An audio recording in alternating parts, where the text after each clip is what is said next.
Understanding HTTP status codes in APIs. The HTTP status codes are standard messages returned by servers when you interact with APIs. They indicate whether your request was successful, if there's an error, or if action is needed. Knowing what these codes mean helps you troubleshoot issues and build more reliable applications. Success: 200 and 201 codes. 201 OK code means your request was successful and the server sent the expected response.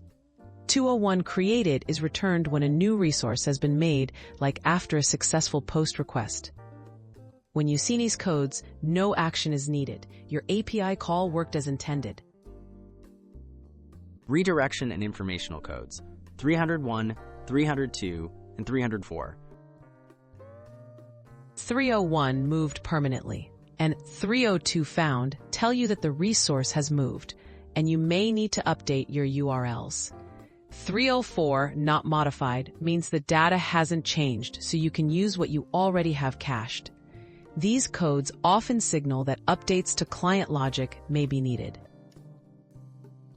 Client errors: 400 and 401 codes. 400 bad request indicates your request wasn't formatted correctly. 401 unauthorized means you need proper authentication, such as an API key or token. Review your request for errors or missing credentials if you encounter these codes. More client errors: 403 and 404 codes.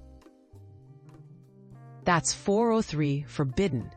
Means your credentials are correct, but you don't have permission to access the resource. 404 not found means the endpoint or resource doesn't exist.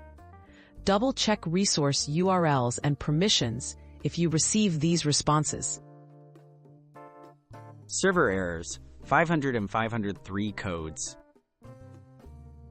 The 500 internal server error points to a problem on the server side, unrelated to your request. 503 service unavailable often means the server is overloaded or down for maintenance. With these codes, retrying later or contacting API support may be necessary.